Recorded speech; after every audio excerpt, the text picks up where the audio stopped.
Hey everyone, welcome back to Speak Better English. I'm Adam. Some mornings you wake up and everything feels possible. Other mornings, not so much. So today, we're talking about something we all need: real positivity. Thanks, Adam. I'm so happy to be here. And I love this topic because it's something we all deal with every day. So let's start simple. What does positivity really mean? Good question. Positivity means having a hopeful feeling about life. But it doesn't mean everything is perfect. It means you choose to see the good side even when things are hard. So it's a choice? Exactly. And I think that's powerful because positivity isn't something that happens to you. It's something you create. I'm not sure I completely agree. Because sometimes life just hits you hard, right? You lose your job, someone you love gets sick. You can't just choose to be positive in that moment. You're right. And I don't mean you should pretend those things don't hurt. That's not healthy. But even in those moments, you have a choice about where you put your attention. Okay, I'm listening. Let me give you an example. Last month, I had a really bad day. Nothing terrible happened, just one of those days where everything felt difficult. My brain woke up and said, "Good morning. Let's think about everything that's wrong today." Oh, I know that voice. My brain does that too. And I caught myself doing something I always do. I picked up my phone and started scrolling. That's a dangerous move. It was. I felt worse and worse. But then I remembered something simple. I can't always change my mood right away, but I can change my next 5 minutes. I really like that. I can change my next 5 minutes. That's useful. So I put my phone down. I opened the window. I took 3 deep breaths, and I played one song that makes me happy. That's such a small thing. It is small, but it changed the direction of my whole morning. Positivity isn't about making huge changes. It's about small choices, one seed at a time. One seed at a time. I like that. It's like your mind is a garden. Yes, exactly. If you don't choose what to plant, weeds grow by themselves. Negative news, old worries, those are like wild weeds. And when you plant one small good seed like gratitude, or a kind thought, you're starting a different garden. Gratitude. Let's talk about that. Gratitude means feeling thankful. You notice the good things in your life, big or small. So, for example? Every morning, I write one thing I feel grateful for. Today, it was my warm cup of coffee. That's so simple. But I can see how that would change your outlook.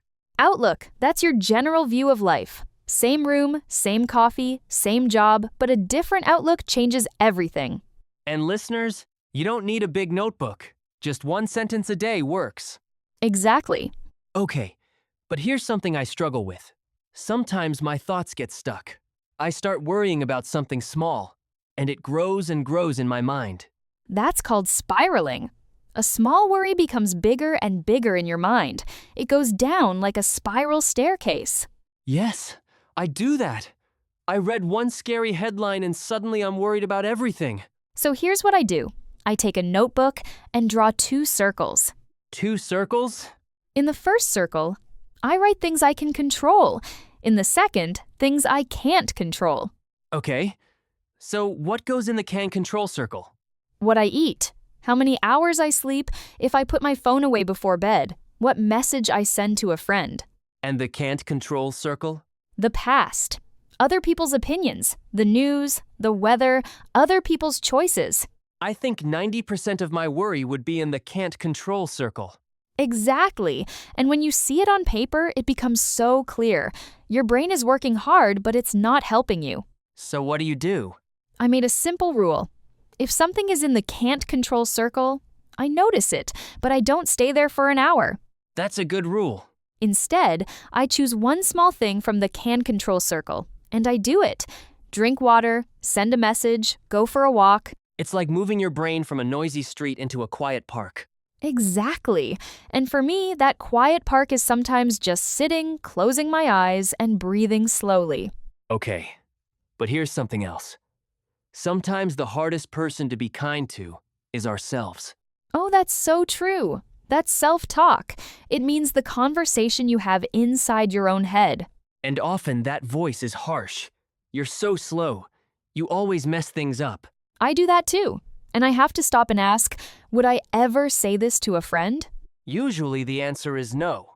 We'd never talk to a friend the way we talk to ourselves, so try being your own friend. I tried this last week.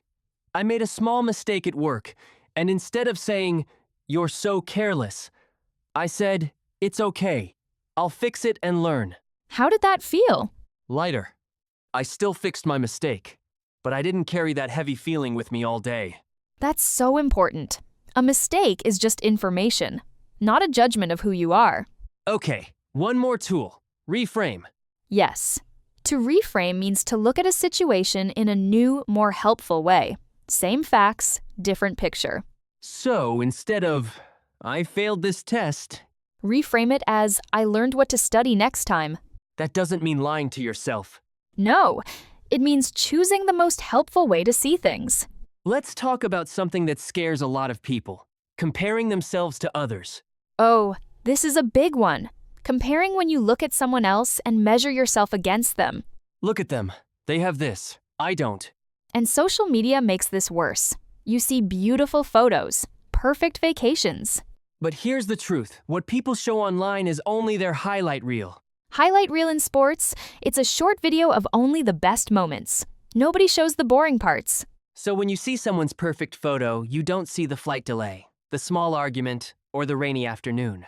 You only see the best 5 seconds. There's a nice idiom for this. The grass isn't always greener. That's right. Other people's lives look better from the outside, but you don't see their real problems. I remember scrolling one evening and feeling like everyone was doing better than me. That classic feeling. But then I asked myself, am I comparing my whole life to someone's highlight reel? And the answer was probably yes. So I started using a new rule. Compare yourself to who you were yesterday, not to who someone else is today. Say that again. Compare yourself to who you were yesterday, not to who someone else is today. That's so healthy. Are you a little better than last week? A little calmer than last month? That's what really matters. And for our English learners, please don't compare your English to a native speaker. Compare yourself to yourself 3 months ago. Can you understand more now? Can you say sentences you couldn't say before?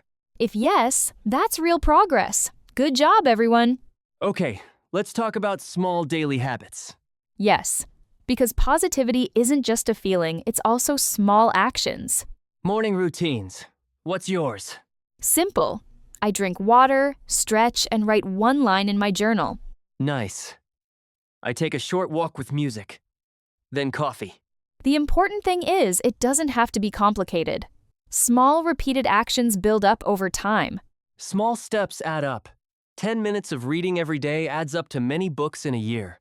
Exactly, and consistency matters more than perfection. 10 minutes of English every day is better than 2 hours once a month. So listeners, think about your morning. Is there one small habit you could add? Just one. Opening a window. Writing one grateful sentence. A short walk.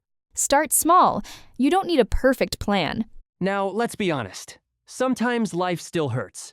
Things go wrong, plans break, people disappoint us. And that's where real positivity is tested. Not when everything is easy, but when things are hard. I remember a season when I felt very stuck. Work was hard. I didn't know what I wanted next. Stuck in a rut? Yes, stuck in a rut doing the same thing again and again, feeling trapped. I know that feeling. What helped you move forward? Small goals. I wrote 3 very simple goals. One for my health, one for my work, one for my heart. Like what? Health walk for 20 minutes after dinner. Work spend 20 minutes learning something new. Heart send one kind message to someone every day. That's so simple, but so clear. And when I looked at that paper, I felt lighter. My brain had a direction. It's like driving at night in fog. Small goals are like turning on your headlights. You still can't see the whole road, but you can see the next few meters. That's enough. After some weeks, what changed? My walks helped my mood, my learning helped my confidence, my messages helped my relationships. So your life didn't magically become perfect. No, but I started to bounce back. Bounce back, great phrase. It means to recover slowly after something difficult, like a ball that hits the ground and comes back up. It took time, but I bounced back. And that's important. Every mistake is just one small bounce on the way back up. Exactly. But sometimes life gives us real pain, loss, disappointment. Yes, and positivity doesn't mean ignoring that pain. It means learning to carry it and still move forward. Pain is like a heavy backpack. You have to carry it for a while. But you don't have to stop your whole life because of it. You can walk slowly, and with time, it becomes a little lighter. There's a phrase for this: work through. It means slowly deal with a difficult feeling step by step. You don't run away. You process it. For example, she needed time to work through her fear of speaking English. Or it takes months to work through heartache, but small actions help. That's honest. It doesn't say, just be happy. It says, keep working through it. And that's positivity. Not fake smiles. Quiet courage. Quiet courage. I love that. So if you're going through something painful, it's okay to feel sad. It's okay to cry. Just don't live inside the pain every hour of every day. Take one small step, a short walk, a message to a friend. That's enough for today. Before we move to our word tour, let's talk about the people around us. Oh, this is important. The people we spend time with shape our mood. There's a word for this influence. When something has influence, it affects you. It shapes how you think and feel. Spending time with positive friends has a good influence on my mood. Or notice the influence certain people have on your energy. I had a friend who always talked about problems. Every conversation was about what was wrong. That sounds tiring. It was. I felt heavy and tired after every talk. There's a phrase, bring you down. Yes. When someone brings you down, they make you feel worse. I stopped spending so much time with people who bring me down. And the opposite is lift you up. When someone lifts you up, you feel better and more hopeful. Surround yourself with people who lift you up. You don't need to remove everyone who is struggling that's not kind, but notice the balance. If every conversation drains, you notice that. And if you have one person who lifts you up, treasure that. Treasure to value something deeply, to take good care of it because it matters. I treasure my morning calls with my sister.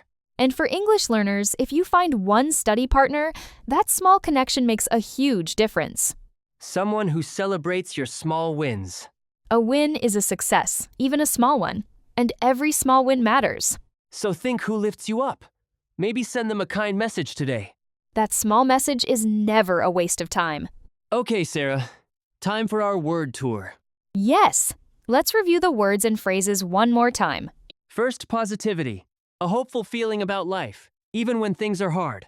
Practicing positivity helps me start my day with more energy. Next, dwell on.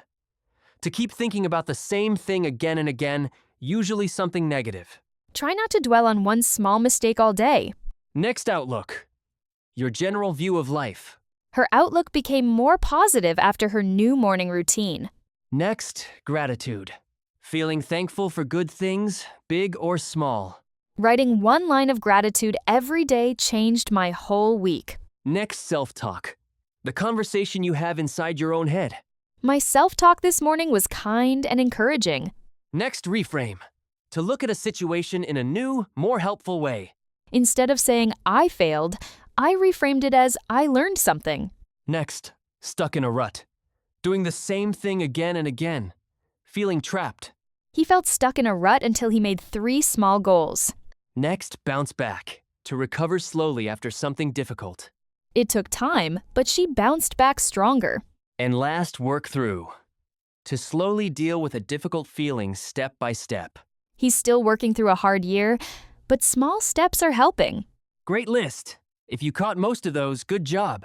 If not, listen again. Each time your brain catches a little more.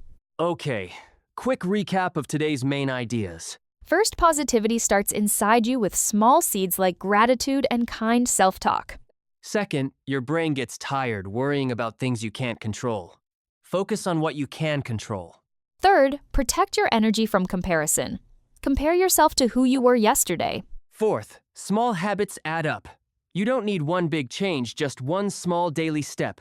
And fifth, even in pain, you can work through it with quiet courage. Beautifully said. And remember, you don't need to be positive every second. You're human. The goal isn't perfect happiness. The goal is small, honest steps in a kinder direction. Okay, community question time. Yes, Today's question, what's the first thing you do in the morning? Maybe you check your phone. Maybe you drink water. Maybe you open the window. Write it in the comments in English if you can. Just one simple sentence. For example, the first thing I do in the morning is drink a glass of water. We love reading these. It feels like one big classroom from all around the world. Okay, everyone, that's our episode for today. We talked about positivity, gratitude, worry, comparisons, small habits, and working through pain. And we learned some useful phrases. Try to use one or two this week. Before you leave, remember one thing. What's that? Your English doesn't grow in one big moment. It grows in small moments. Every day you listen, every time you try, that's growth. That's really powerful. Thanks, Sarah. Thank you, Adam. And thank you, listeners. If this episode helped you like it, subscribe and share it with someone who needs it today. We're proud of you. Good job showing up. This has been Speak Better English. Until next time, be kind to your mind. Take small steps. And keep that positivity growing. Bye, everyone. Bye-bye.